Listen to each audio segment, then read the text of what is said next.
seems to say that coffee, even in large amounts, doesn't adversely affect blood sugar.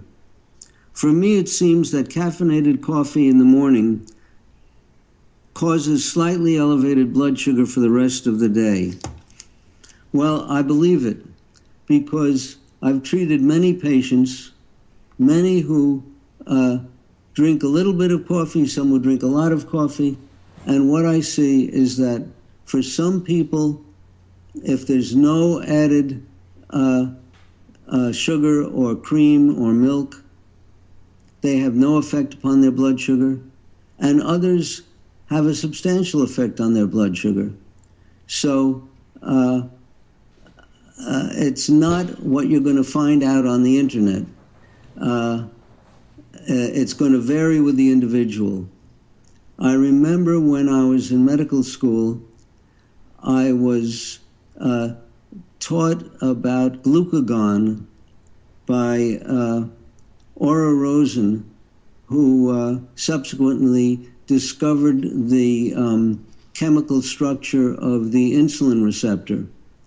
And she told us that the alpha cells in the pancreas that make glucagon are stimulated by caffeine. And if you drink caffeine or eat caffeine, you're going to stimulate glucagon production and raise your blood sugar.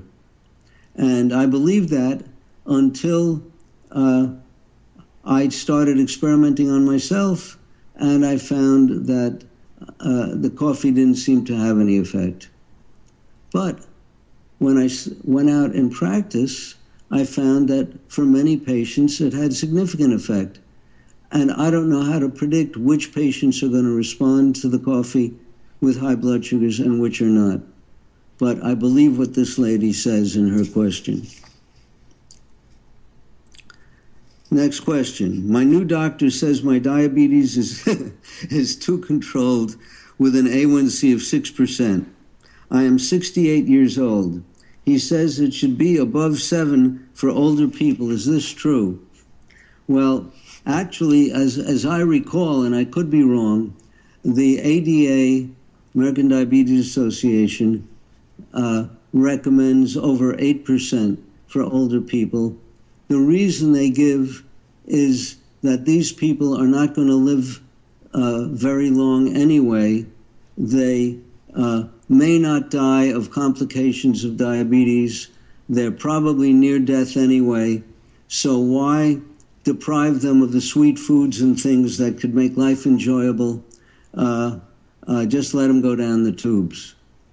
That's, in effect, the attitude that seems to appear in the guidelines. But if you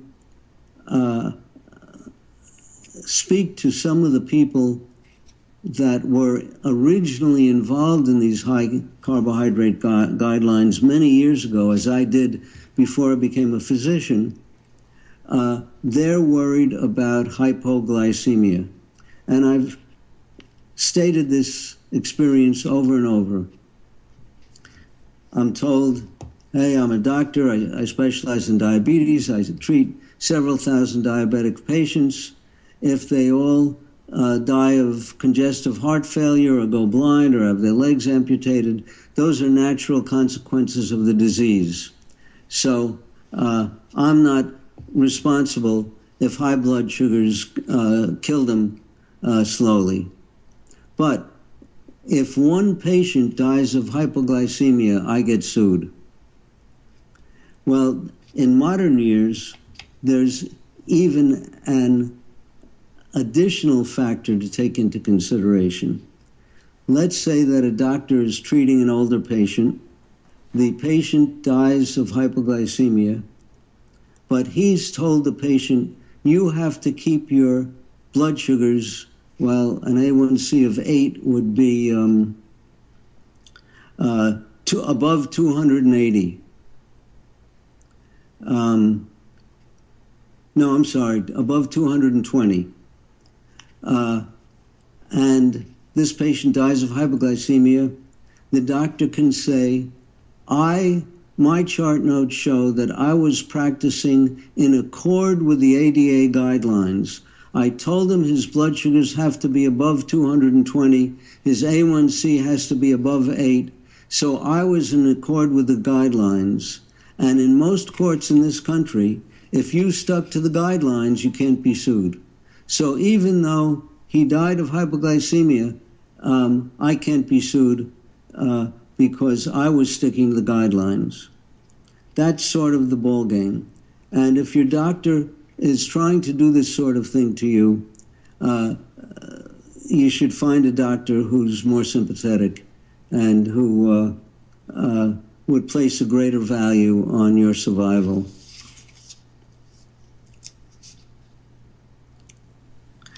Do you see a connection between increased cortisol production in the body and elevated glucose levels in type 2 insulin-resistant diabetes? Well, there is a disease called Cushing syndrome where people make too much cortisol.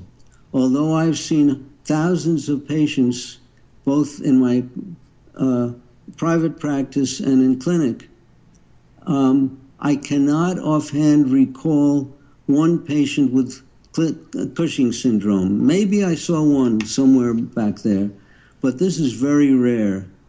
And cortisol can raise blood sugars. I've had patients who were given prednisone pills, which is sort of equivalent to having a high cortisol, and their blood sugars went very high depending upon the dose of the prednisone.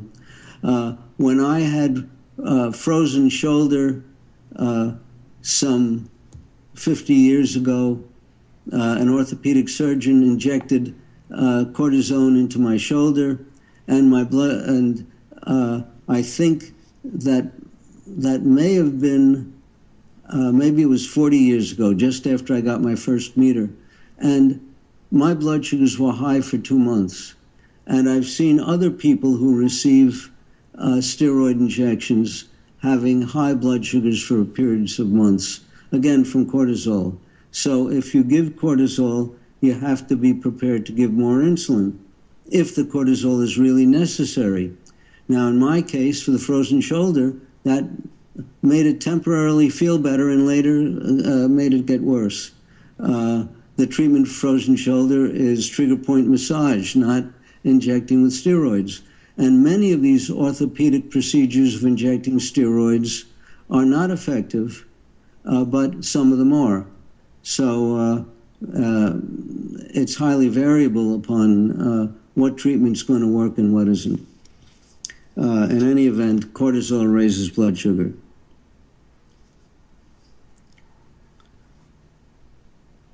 What is the upper limit of fat intake in diet? In last 3 weeks, I have swelling in my feet. Can this be caused by high fat? I'm 74 years old. Diet includes 50 grams of carbohydrate per meal. So first of all, I'd suggest that you read my book and start improving your blood sugars, because 50 grams of carb are going to send your blood sugars sky high, and there's no medication that can control them in a predictable fashion. But the swelling of the feet is not due to 3 weeks of fat. It could be due to chronic venous insufficiency, but for that to affect both feet simultaneously out of the blue would be very strange. Possibly if you had been on a 20-hour or 12-hour airplane ride for in that period of time, remote possibility, but I would doubt it. What else can cause swelling of the feet? Certain medications can. So if you were taking one of the thiazolidine drugs, you could cause swelling in the feet. If you have CVID, you could cause, and you have an immune deficiency, not enough immunoglobulins, that would mean that your total serum protein is diminished. And indeed, 3 weeks after your last infusion, when your blood levels of immunoglobulins are low, your feet could swell up. And then after the next infusion, when your serum proteins are restored, your swelling might go down, but then 3 weeks later, it could go up again. But you didn't mention whether or not you have CVID and are getting infusions. So it's hard to tell what would cause this.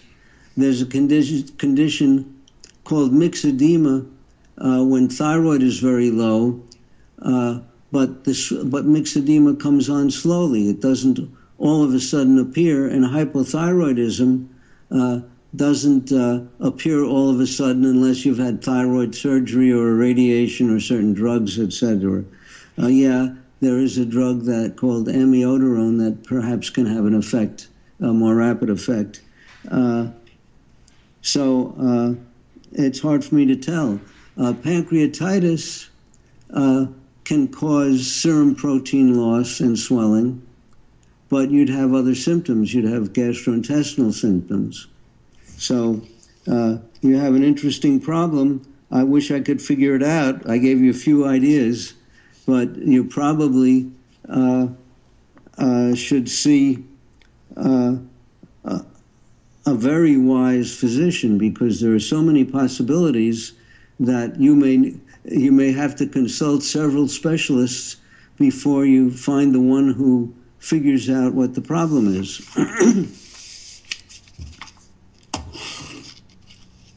My 16-year-old daughter plays varsity sports.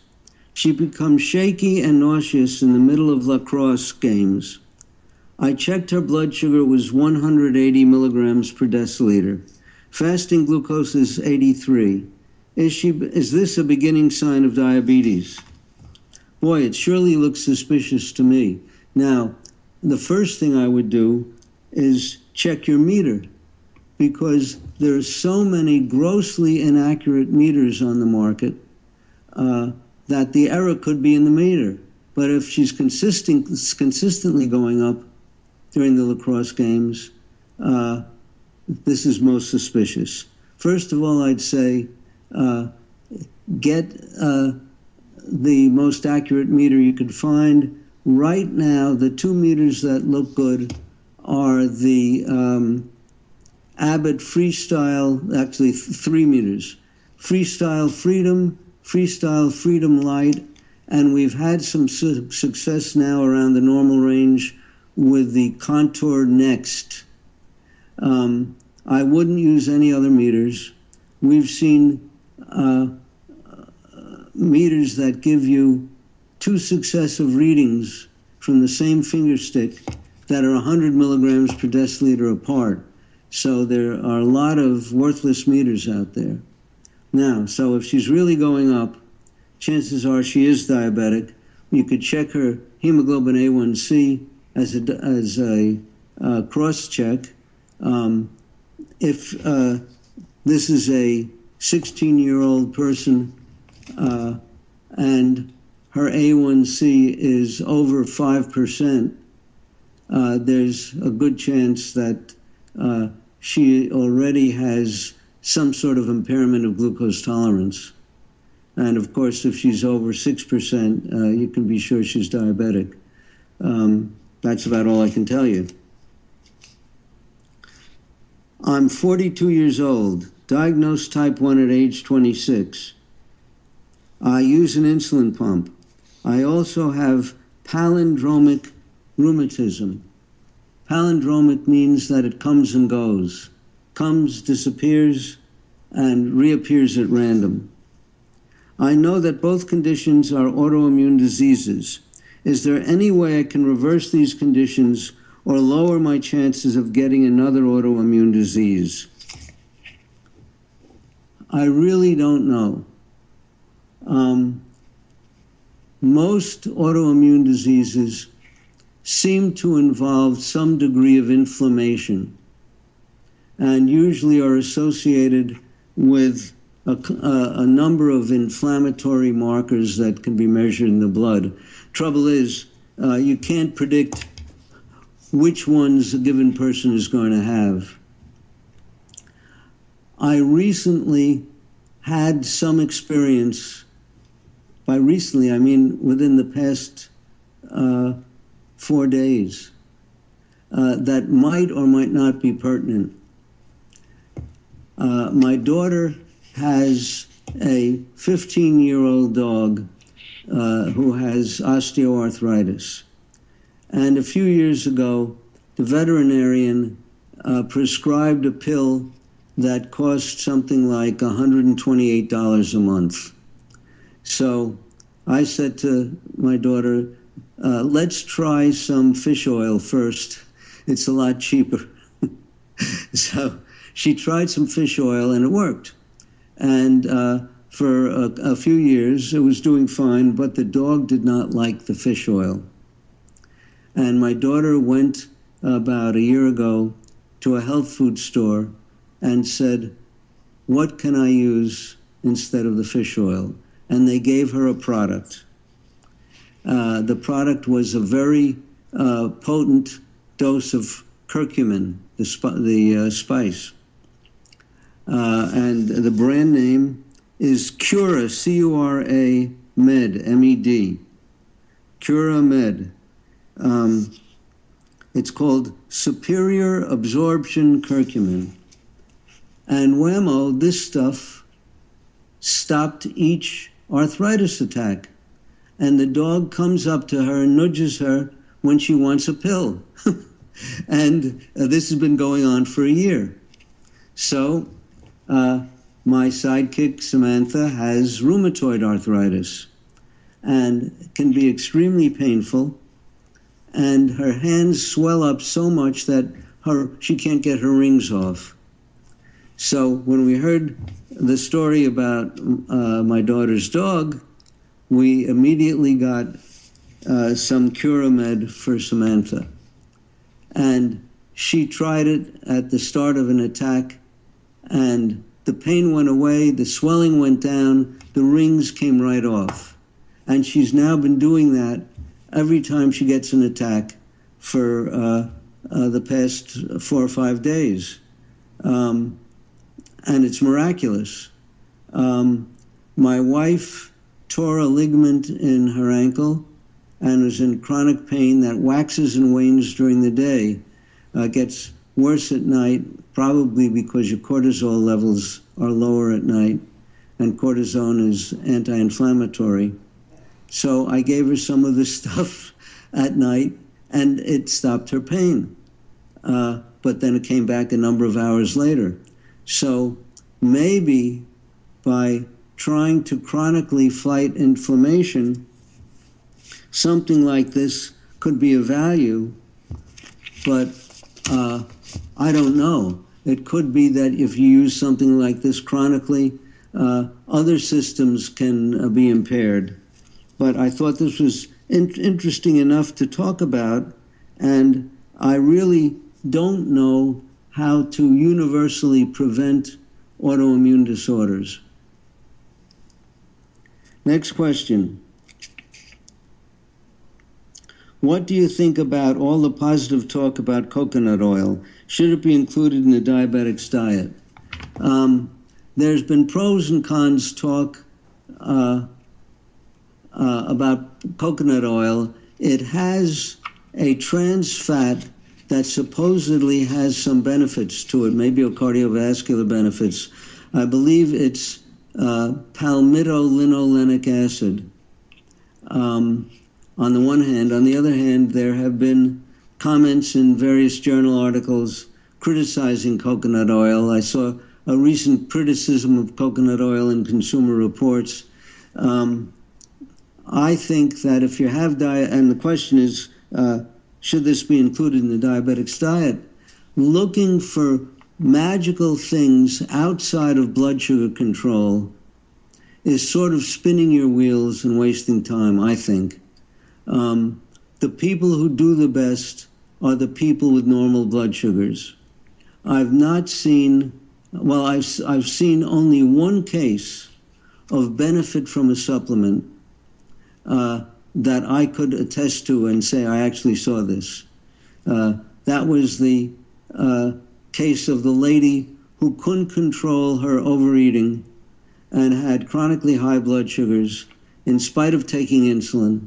And when she took vanadyl sulfate, her average blood sugar went down considerably and was much more stable. But there are potential hazards of vanadyl sulfate that are great enough that I will not prescribe it to my patients. So there really are no magical things for the diabetes itself. There are treatments for complications that sometimes work, but not nearly as good as normalizing blood sugars. And we've seen tremendous improvements in the neuropathies merely by normalizing blood sugar.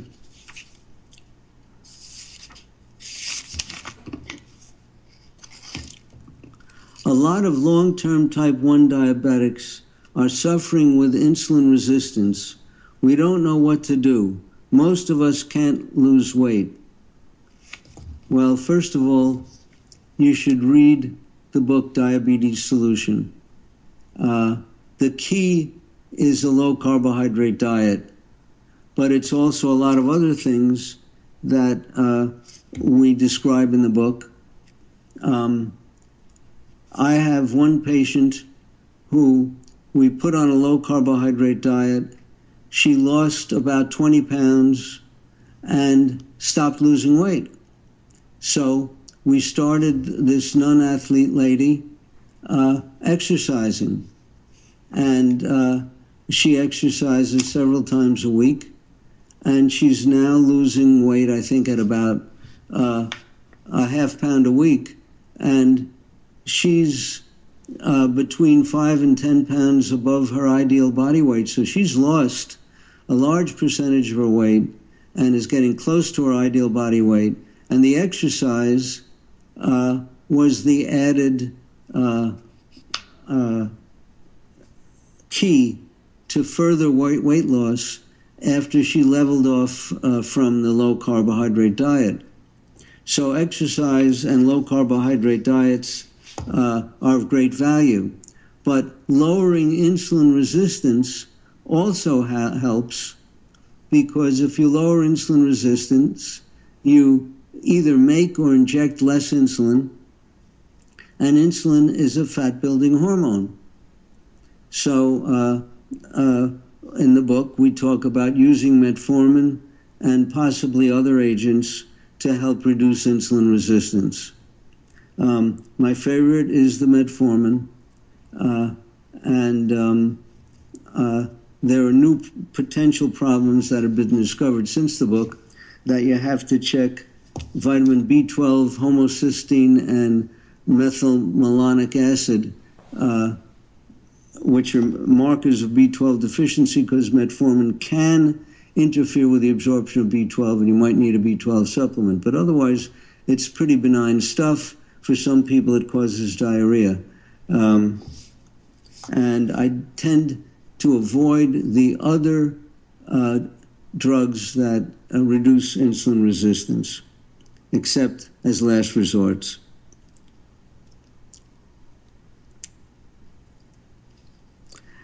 Here, another question. How many units of insulin per day is healthy? I think there's a very simple answer. The number of units that it takes to normalize your blood sugar. And whether you're making it or injecting it, whatever that turns out to be, that's what's healthy.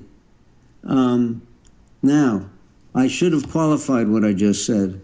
I should have said the number of units that it takes to normalize your blood sugar on a low carbohydrate diet,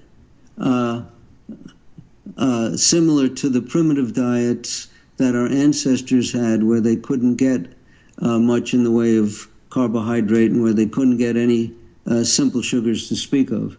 So if you're on a low-carb diet, the amount of insulin you're going to need to keep your blood sugars normal is what's healthy.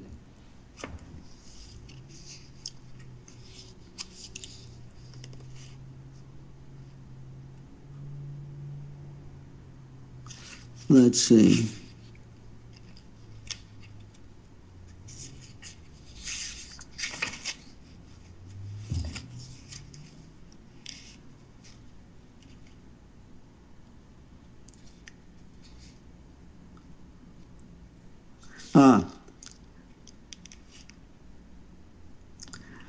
I've had type 1 diabetes for 27 years. I follow your protocols. My A1C is now 4.6.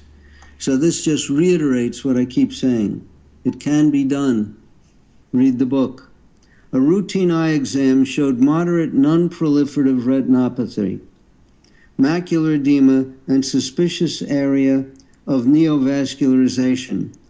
What is the possibility these conditions will be reversed if I maintain A1Cs around 4.6? How long might it take? Okay, my guess is that this person has only recently come upon my book and recently lowered his A1C. Because if he had 4.6 for 27 years, he would not have any of these problems. Now, his question reminds me of a patient who was a very cooperative person, and she was considered uncontrollable when I started treating her, and she had macular edema. Her retinologist wanted to do laser treatments, and I knew that laser treatments could be very dangerous if used to treat macular edema, at least in those days. They've learned how to be more cautious, how to use smaller doses, how to use different frequencies more recently, but in those days, you're asking for trouble if you use lasers for macular edema. And I asked the retinologist, I spoke to him on the phone, I said, give me 6 months. And we got her A1C under 5, and 6 months later, she saw the retinologist, and he was so excited he had to call me, and he was in another state. He said, I've never seen this, I didn't know it was possible. Her macular edema is gone. And that took 6 months. Now, how long does it take for proliferative retinopathy to go away? I think it depends in part on how long you've had it, how severe it is. If you look at these little vessels in proliferative retinopathy, there could be a spot of a cluster of tiny vessels, or it could encompass your whole eye and be a massive entangled mess. So it's highly variable.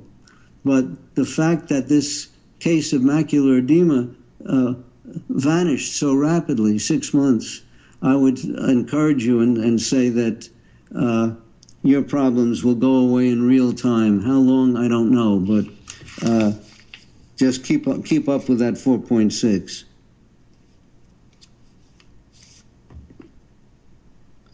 Okay, I think we finished our hour. Remember that our next teleseminar will be on Wednesday, November 25, 2015. Thanks for listening, and I look forward to speaking to you again in a month.